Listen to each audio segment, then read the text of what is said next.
Gjykata kushtetuese është dera ku duhet trokitur për të gjetur zgjidhje se kur do të largohet nga detyra prokuroria e përgjithshme Ina Rama. Dy ish-presidentët Recep Mejdani dhe Alfred Mojsiu i bashkojnë pasardhësit të tyre Bujarin Shani si edhe zërit e ekspertëve të drejtësisë. Sa fati i skadimit të mandatit të kryeprokurorit është i paqartë dhe sugjerojnë që çështja të shkojë për interpretim në kushtetuese.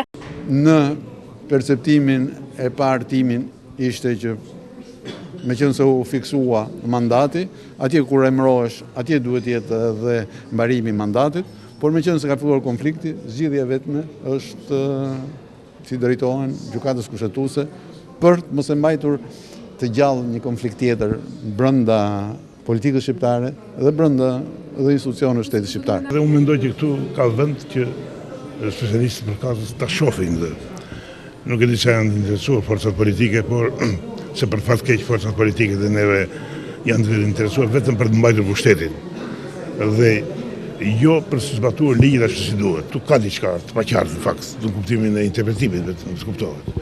Pra unë mendoj se këtu duhet ta diskutojnë këtë problem specialistët dhe duhet politika të bindet interpretimit. Ju ka vënë t'ia bëj hapin e fundit, interpretimin e fundit. Nëse nuk bien dakord, ajo duhet të ndryshojë, se s'bën. Në 21 prill 2008, ku vendi me unanimitet votash ndryshoi kushtetutën, ku mandati pa limiti i prokurorit të përgjithshëm kufizohej me 5 vjet. Ndryshimet e nxituara nuk u shoqëruan me një dispozitë tranzitore, ku të përcaktohej mbarimi i mandateve që ishin në detyrë, çka hapi edhe debatin se kur duhet të lërë zyrën e saj, edhe kryeprokuroria Ina Rama.